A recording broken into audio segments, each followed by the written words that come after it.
Hi, this is Director Hassan, Reproductive Endocrinologist and Infertility Specialist here in the Dallas-Fort Worth area, as well as author of Miracle Baby, A Fertility Doctor's Fight for Motherhood, and the Fertility Manual, Reproductive Options for Your Family.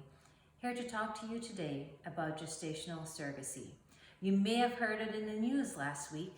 Anderson Cooper announced the birth of his son, Wyatt Morgan Cooper, via gestational surrogacy.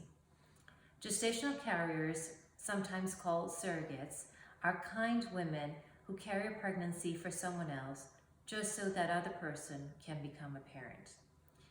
Laws vary from state to state in terms of gestational surrogacy, and in some states, gestational surrogacy is still not legal. It was just in April 2020 when the state of New York finally legalized compensated gestational surrogacy. I am thrilled that we are becoming more of an inclusive society and parenthood is now a possibility for anyone seeking it. I too am incredibly familiar with the process of surrogacy. My husband and I met much later in life and we needed surrogacy to have a child. I have personally undergone 5 rounds of injections, 5 egg retrievals to ultimately create 1 embryo. These rounds of injections and egg retrievals spanned several years, and we got 1 embryo out of the entire process. So finding a surrogate was very stressful for us because we only had 1 shot at this. As a board-certified reproductive endocrinologist and fertility specialist, as well as obstetrician and gynecologist, I know all too well what can go wrong at every step of the way. People ask me, what should you look for when you're trying to find a surrogate? There's 2 big things I can tell you you should look for. The first is you want to have an emotional connection to this person. You and your surrogate are about to embark on a very warm process, having a child together.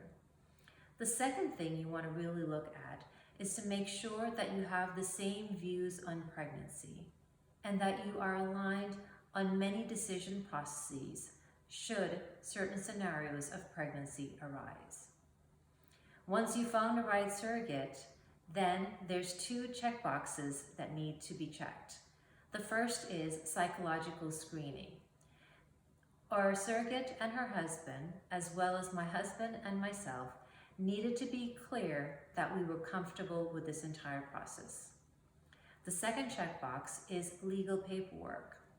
Because we spent so much time looking for the right gestational carrier and making sure we were aligned with her on multiple aspects of pregnancy, the legal paperwork was quite simple for us. Once the psychological screening and legal paperwork has been completed, then it's time for the fun part, transferring the embryo to the uterus.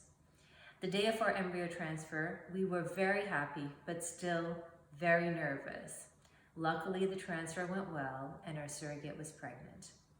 But we had many tough times ahead of us. Our surrogate had an immense amount of bleeding, and we could feel or dream of becoming parents slip away. Long story short, 9 months later, she delivered a healthy baby boy. While a lot of this may seem like a ton of work to have a child, I will personally tell you it is all worth it. The first time I held my son, I felt an immense amount of joy, the same joy that I'm sure Anderson Cooper is feeling right now. For more information about surrogacy or about my journey, please visit my website at www.nororhasan.com.